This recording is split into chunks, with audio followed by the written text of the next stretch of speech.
Hai semuanya, Assalamualaikum warahmatullahi wabarakatuh. Terima kasih untuk kalian yang sudah klik video ini. Masih bersama Teani di berbagi pengalaman tentang seputar asam lambung, GERD, anxiety, psikosomatis. Pada kesempatan kali ini saya share bagaimana cara mengelola pola pikir yang baik dan benar untuk kesembuhan GERD, anxiety, psikosomatis Yang pertama, wajib diingat kalian tuh jangan sampai selalu menyangkut pautkan penyakit GERD ini, sensasi GERD ini ke penyakit yang lain ke penyakit yang berbahaya Nah, ini untuk yang belum sembuh Sebenarnya sering saya share di video-video saya yang sebelumnya Nah, untuk kalian yang ingin sembuh, ketika menonton video jangan di skip teman-teman, agar kalian paham takutnya kan salah paham kalau di skip. Nah, itu yang pertama yang harus dilakukan atau yang perlu diingat oleh kalian jangan menyangkut pautkan penyakit ini ke penyakit yang lain atau penyakit yang berbahaya Kan kalian sudah diperiksa sama dokter, sering berobat ke dokter sering konsultasi Kalian kan setelah konsultasi ke dokter dikasihnya obat apa teman-teman? Obat lambung kan?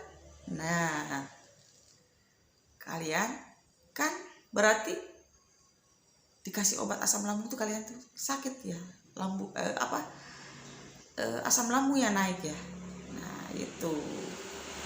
Jadi jangan sampai selalu sangkut pautin ke penyakit lainnya ketika ada sensasi. Saya sudah bilang berkali-kali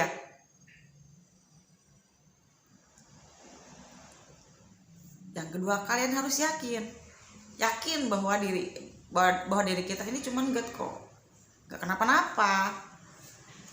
Yakin GERD itu nggak bahaya. Selalu yakinkan dalam diri ketika ada sensasi Yang ketiga, kalian harus tahu bagaimana ketika ada sensasi kita harus tahu bagaimana caranya, solusinya, mengatasinya. Misal ketika ada sensasi ini pertanyaan dari foto kostum halo kak,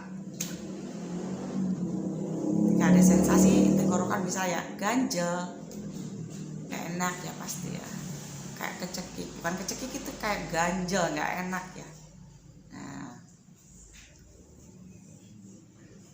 solusinya coba, itu kan asam lambung lagi naik lagi ke atas jadi kayak kerasa di tenggorokan itu ganjel asam lambung itu kan sifatnya asam, kalau naik itu ke tenggorokan kerasa ganjel, asam panas Harus tahu solusinya kan.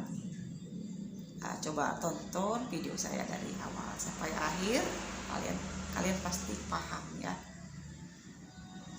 Misal tenggorokan ganjel kita coba minum air hangat terus dan jangan sampai badan kita ini kedinginan ketika ada sensasi itu.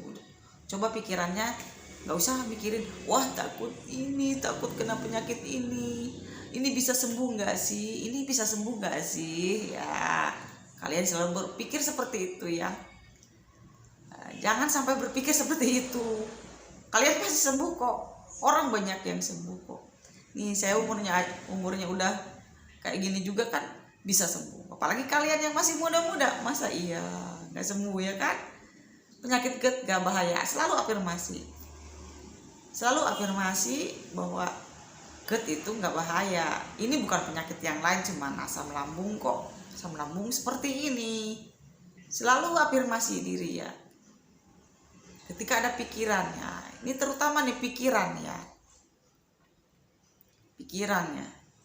Jangan sampai berlarut-larut dalam satu pikiran yang memang pikiran itu toksis bikin kita sakit.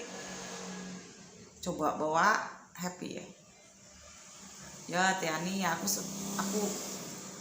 coba selalu bawa happy kok, tapi kok masih ada sensasi ya. Nah, berarti masih ada yang selalu dipikirin. Namanya manusia memang banyak ya yang dipikir, kadang-kadang ada aja ya pikirannya.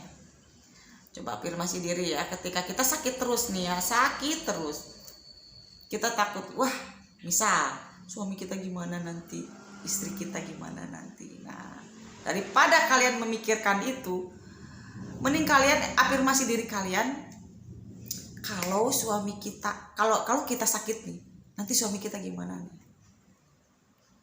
Saya dulu ya berpikir seperti itu ya. Nah, pikiran saya seperti ini nih.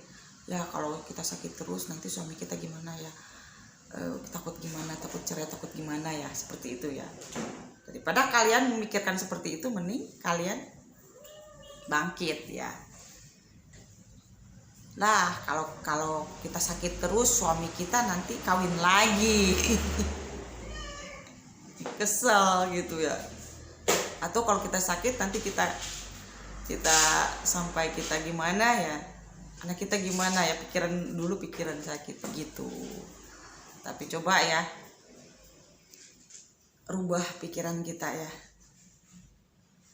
Saya harus sehat, saya harus kuat. Kalau kita sehat, kita bisa mengurus keluarga, mengurus suami. Jangan sampai mikirin, cuma dipikirin aja, ya nanti suami kita gimana, ya nanti istri kita gimana kalau kita sakit terus, bisa-bisa dia gimana, kayak gitu. Satu kata yang selalu saya ingat ya, kalau kita sakit terus-terusan, kita nggak mau sembuh, nggak bisa sembuh ya, misal lama-lama suami kita bosan, saya coba bangkit ya, atau istri saya nanti lama-lama bosan, lama-lama kesel, lama-lama gimana gitu ya. Daripada mikirin ke situ terus, mending kita coba bangkit, sehatkan badan, bebaskan pikiran, selalu jadi semangat itu ya, selalu jadi semangat ya. Kalau badan kita sakit terus kita gimana, kita mati misal ya, suami kawin lagi ya kan. Makanya kita harus sehat, makanya kita harus bisa merubah pikiran kita ya. Jangan apa-apa dipikirin ya. Pikiran memang banyak, manusia itu tak lepas dari pikiran. Ingat ya teman-teman, kalau kita sakit terus, orang-orang di sekitar kita nanti akan kesal, akan bosan ya gitu. Makanya harus bangkit, coba bangkit, semangat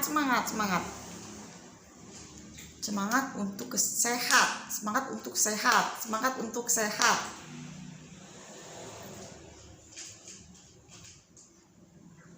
Afirmasi diri ya, untuk kebaikan kalian ya.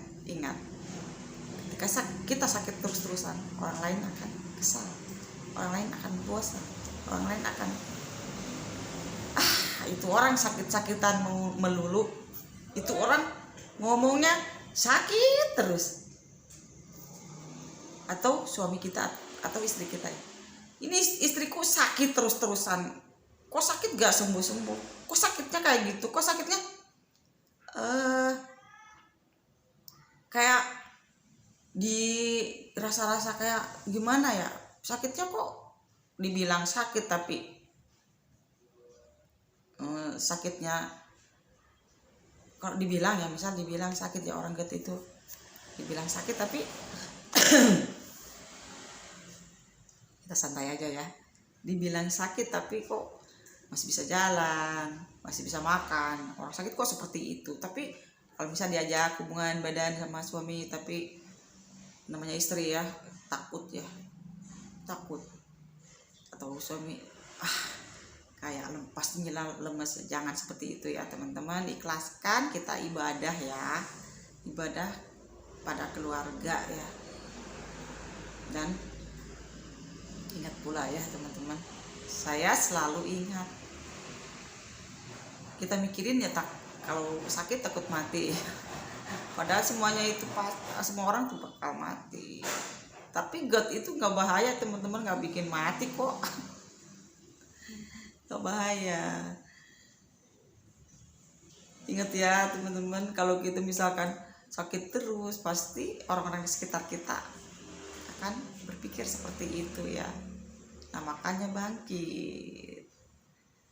Ya ada satu pertanyaan, ya takut suami kita bagaimana kalau kita sakit-sakitan terus. Ya makanya bangkit. Kalau sakit-sakitan terus suami nanti kawin lagi loh. Bisa seperti itu. Makanya di depan suami kita harus merasa sehat. Di depan suami kita harus merasa kuat. Nah, dari rasa-rasa yang seperti itu nanti akan bangkit ya dalam jiwa kita. Kesembuhan itu akan terasa dekat ya. Akan cepat pula sembuhnya ya. Daripada kita hanya berpikir terus, ngerasain terus sensasi di badan. Aduh, gak enak. Aduh, gak nyaman. Aduh, nanti istri kita gimana, anak kita gimana, suami kita gimana ya. Seperti itu. Ya. Makanya daripada mikirin hal itu ya kita sehatin badan kita. Di depan suami, di depan anak. Jangan sampai ngeluh. Di depan orang lain, jangan sampai ngeluh. Ngerasa sehat. Ya, selalu merasa sehat. Nah, dari afirmasi itu, dari pikiran-pikiran itu, kalian bisa yakin bahwa diri kita akan sembuh. Nah, dari situ kalian pasti sembuh. Terima kasih untuk kalian yang sudah hadir.